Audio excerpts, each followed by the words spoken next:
Section 1. You will hear a conversation between a clerk from a moving company and a woman who wants to relocate to the United States. First, you have some time to look at questions 1 to 6.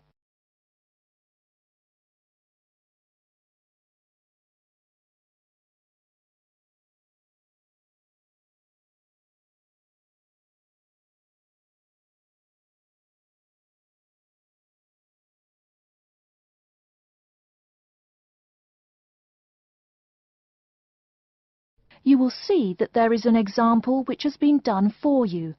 On this occasion only, the conversation relating to this will be played first.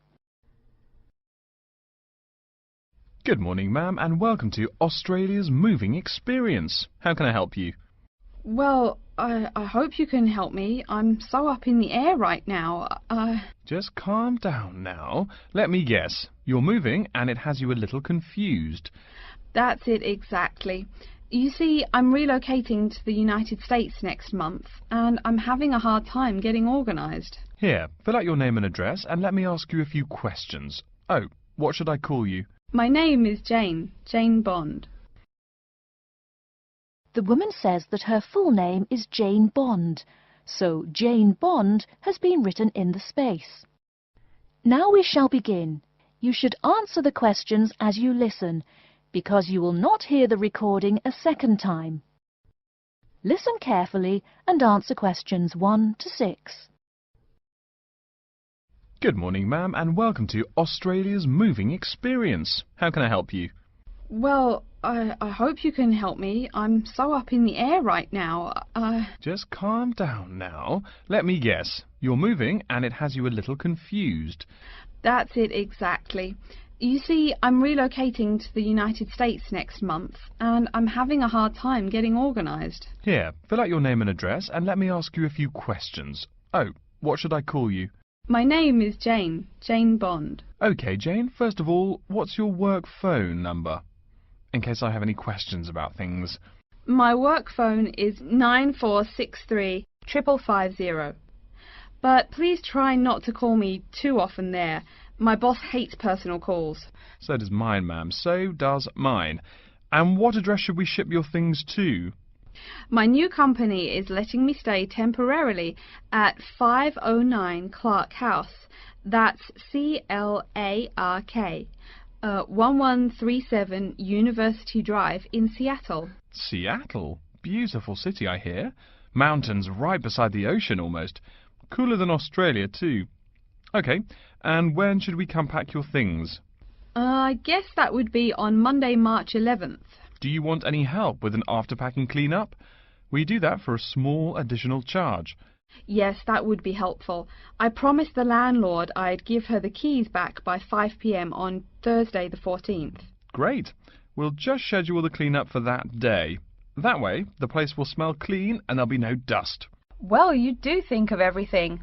Oh, how much is this going to cost? Here is a list of our basic prices. Oh dear, this seems rather expensive.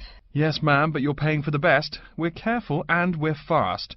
Like we say, the only thing we break are speed records getting you moved. Well, maybe that's so. Oh, I nearly forgot to tell you. I don't want my furniture shipped with me. I won't be looking for an apartment till after I arrive in America. Would it be possible to put my furniture in storage here for a month, then have it sent along later? Of course, we do that all the time. A couple of other things. Here at A Moving Experience, we try to pack your things logically. We don't just throw stuff in boxes. Before you hear the rest of the conversation, you have some time to look at questions 7 to 10.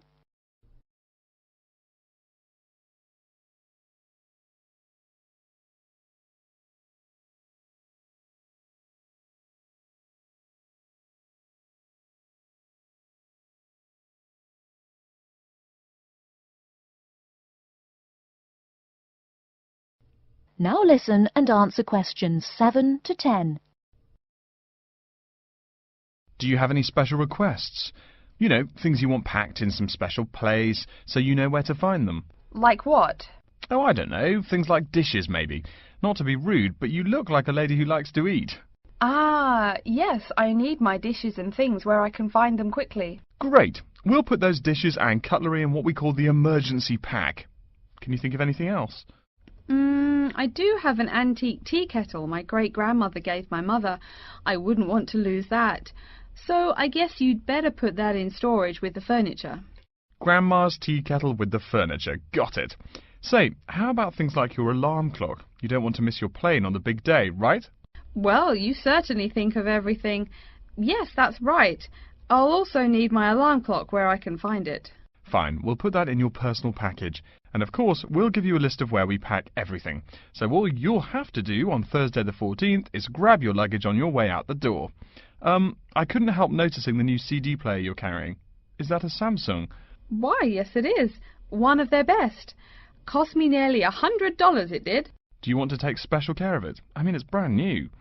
Take care of it, but nothing special. You can just put it in storage with the furniture.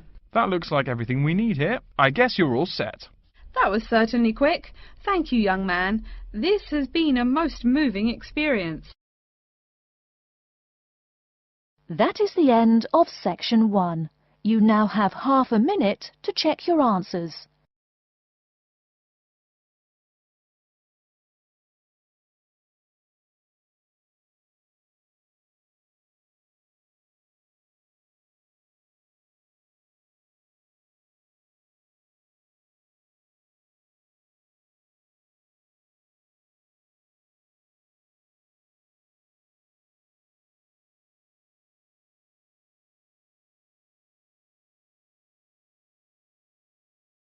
Now turn to section 2.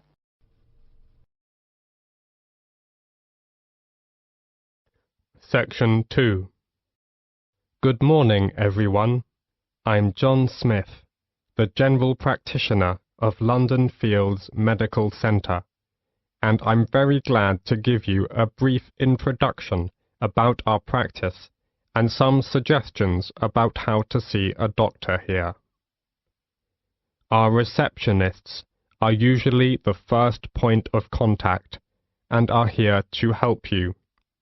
They have a lot of information to hand, and in most cases will be able to help you with your inquiry, ensuring you see the most appropriate clinician. Okay, right. Well, the first thing to do is to register. We can only accept new patients who live in our practice catchment area. To register with us, you will need 2 proofs of address, such as bank statements or tenancy agreements, plus 1 form of ID, such as passport or driver's license. If you are foreign nationals, then you'll have to register as a temporary visitor. Then, fill in this form. It's a medical history form. You have to give details of any illnesses you have had. Then, you also need to write down if you've got any allergies. Okay? This as well as that. We need to know if you've had any operations. And, last of all, you have to give full details of current medication you may be on. This as well as that. You need to fill in this registration card. This is for your personal details. That's your full name, address, and telephone numbers. Okay? And we also need to make an appointment for you to see the doctor for a new patient health check. It'll just take about 15 minutes, that's all. It's just a basic checkup, really.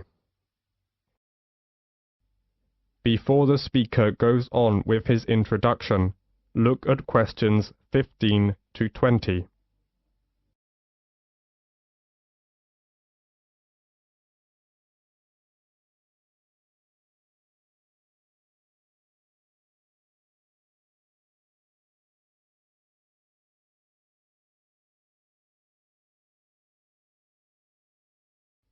Now listen to the continued talk and answer questions 15 to 20 by choosing the appropriate letters. Okay, then. Let me tell you something about the health centre. We have 5 GPs here, general practitioners. We also have a practice nurse who looks after minor injuries. She can also administer some treatments. We also have a chiropodist. That's a foot specialist. She's private, which means you have to pay for the service, unless you're over 65. If you want to see a doctor, you have to make an appointment first. Please call our main switchboard number on 0207 923 8100 to book an appointment at either our main practice or one of our branch surgeries. You can also email for an appointment on londonfieldsmedical@nhs.net. Urgent cases are seen on the day. If your condition is non-urgent, you can expect to see a GP within 2 working days, though you may have to wait longer if you want to see a particular GP. If it's an emergency, you'd better come straight here to the centre. One of the doctors can usually see you. Or you can go to the emergency department at the hospital in town. If you are very sick, you can ask for a home visit as well. On Friday afternoons, we have an open surgery, which means you can come along and just wait to see a doctor. But you may have to wait for several hours, so it's much better to make an appointment and come at the specified time. Usually, when you see a doctor, you'll be given a prescription for medicine which you need to take, or you can choose to go to a pharmacist in a chemist's shop. If the doctor decides that you will need the medication for a long time, you will be given a repeat prescription form. This allows you to get a further supply without seeing the doctor again. You simply leave the repeat form here a few days before you need it. Then you pick up the medication at the chemist's. Oh, you may wonder how much this all costs. Well, there is no charge for seeing a doctor. You can make an appointment any time to see one of our doctors, and it will not cost you anything for the consultation. However, you need to pay for the prescription, and the cost varies with the medicine, but it's usually just a few pounds. Nevertheless, in some situations, such as pregnancy, the prescription is then free. All right, do you have any other questions? That is the end of section 2. You will have half a minute to check your answers.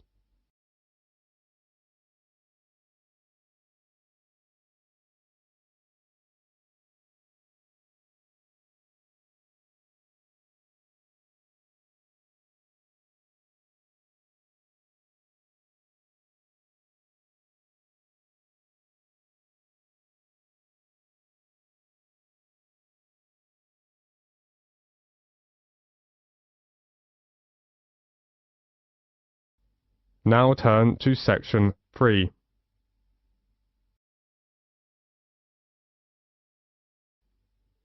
In a moment, you are going to hear a conversation between a professor and his student Alicia. As you listen, answer questions 21 to 30. First, you have some time to look at questions 21 to 30.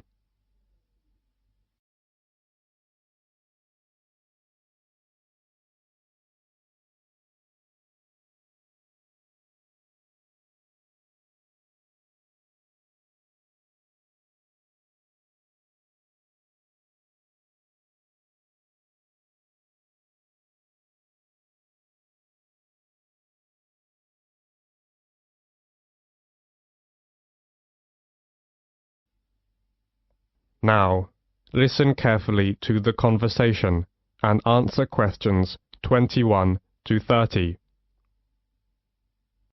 Section 3. You will hear Jim and Jane, two students, talking about their professor's lecture. First, you have some time to look at questions 21 to 25.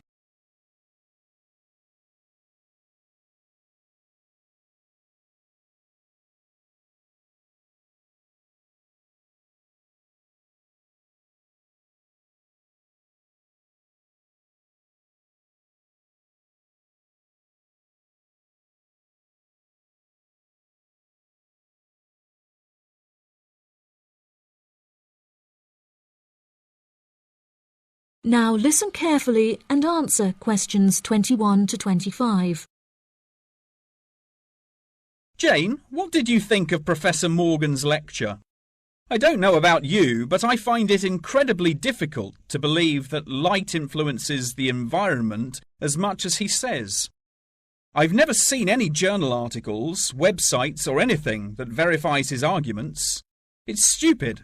On the contrary, I've seen a great deal of research supporting his argument from a wide range of renowned scientists. Have you looked at the recommended textbook listed on the course outline given to us at the beginning of the semester? All the information is in there. Perhaps you've just been looking in the wrong places. I never look at the course outlines. I have so many loose sheets of paper I tend to lose anything I'm given by the end of the day. What's the textbook they recommend? And where can I get it from? I should probably go buy it soon. I'm already behind in the course. Yeah, you definitely should buy it. And our grades are more important this year. It's called The Influence of Light on the Environment. You should be able to find it in the bookshop on campus. If not, they'll order it within 2 weeks. In the meantime, you should read up on Ken Simpson's work. He argues that in order to protect natural habitats, governments should endeavour to turn off lights in cities at night. Well, that's controversial. I doubt any government would be willing to do that any time soon.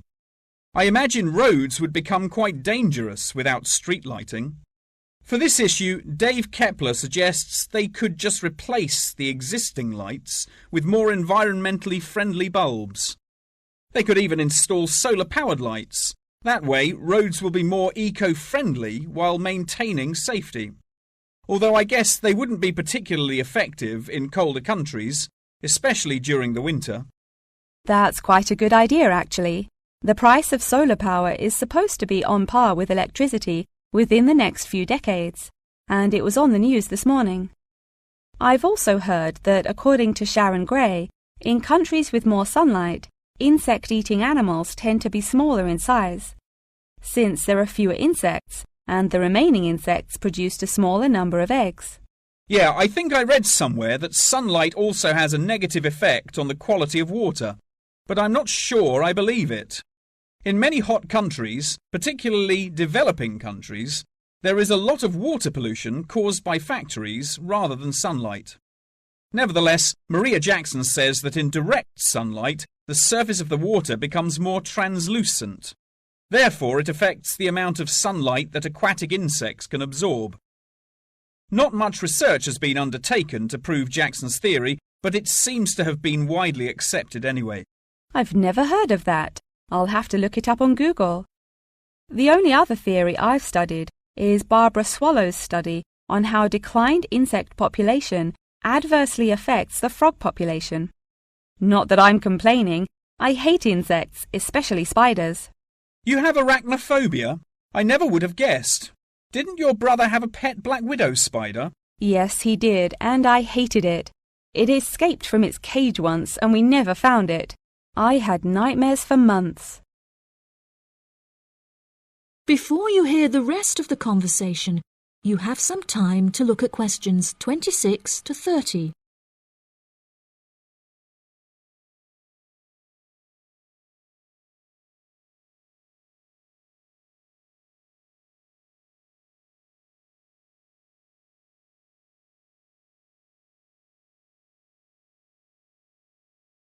Now listen and answer questions 26 to 30. Okay, now I'm getting goosebumps. Let's change the subject. What's your stance on natural and artificial light?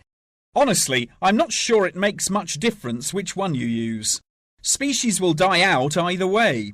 I think the real argument we should consider is global warming and protection or replacement of finite fuels.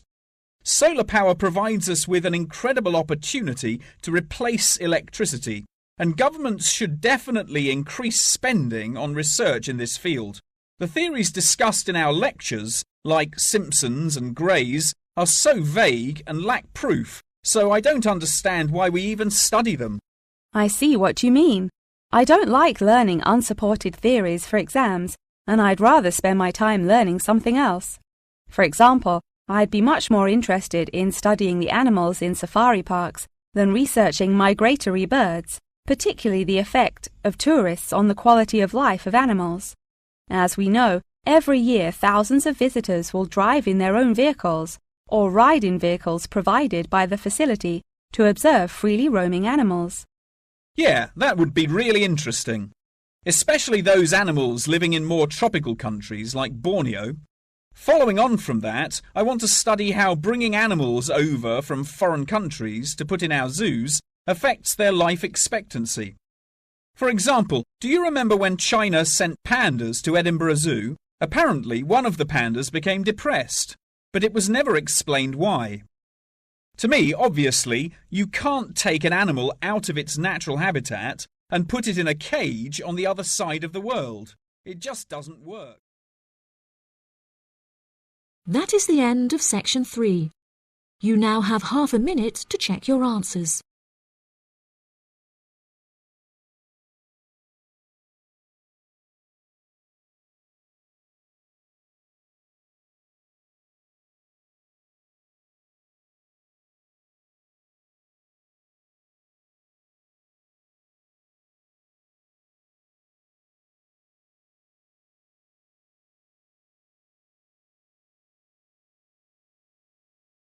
Now turn to section 4. Section 4. You will hear an introduction about the curriculum and facilities of Wassamata University. First, you have some time to look at questions 31 to 40.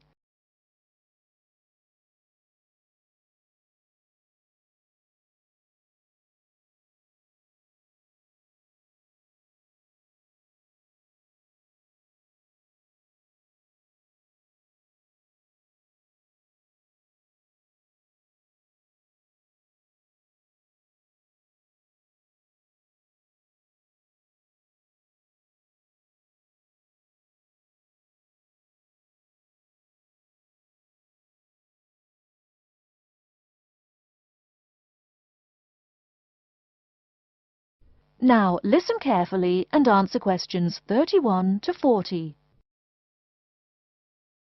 Okay, and welcome back. During the short break we just took, several of you approached me with questions. So before going on with the orientation talk, I'd like to address those queries. As I found, if one person asks a question, probably a dozen others are wondering about the same thing. The first question is whether Wassamata University employs modules technology as an instruction method. The answer is yes, we do. At least that's what the university catalogue says.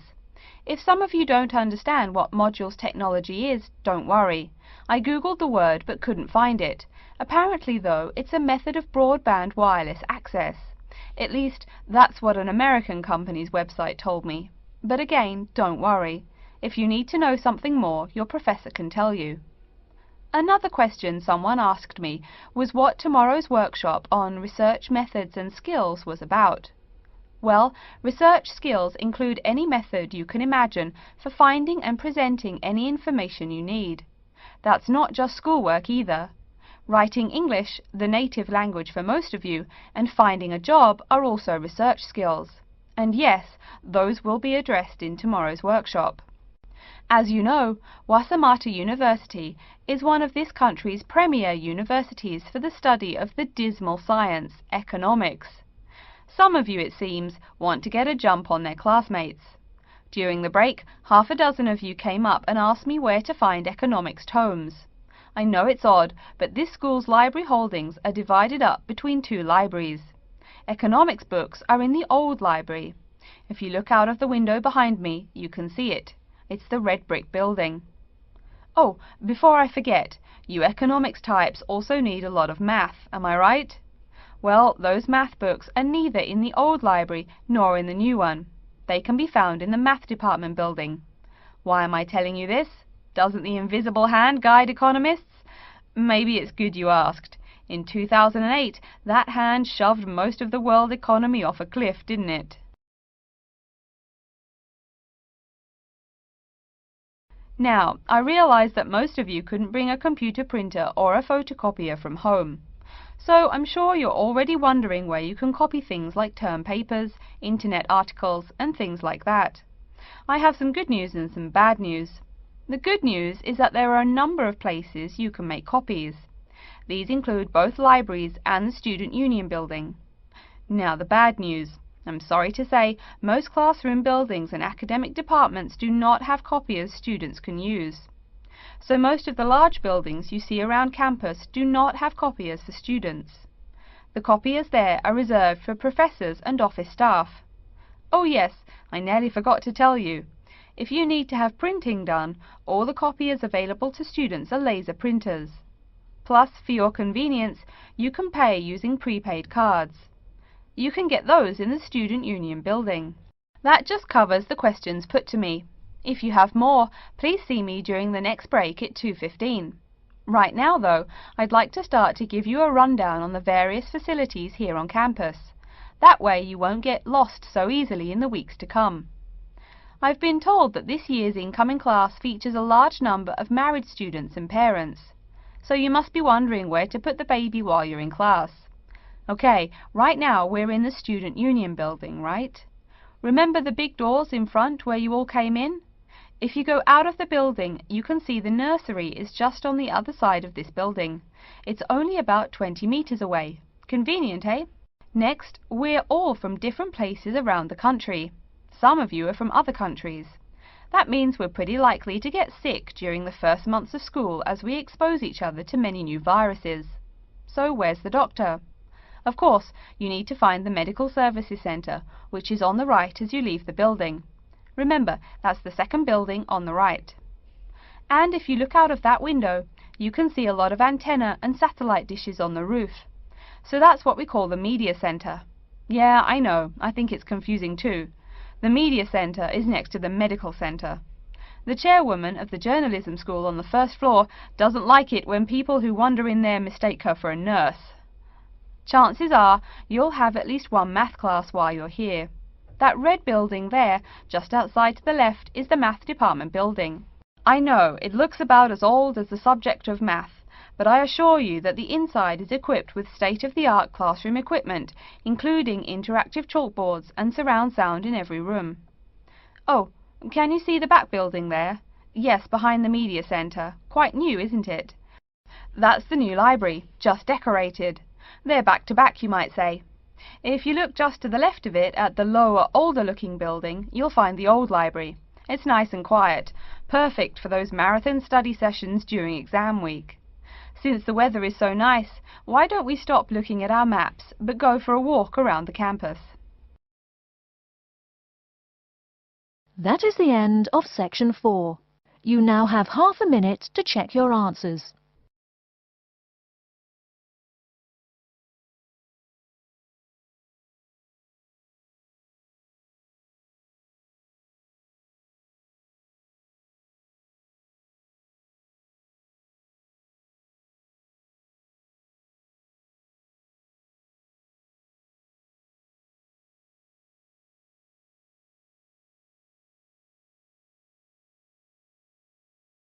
That is the end of the listening test.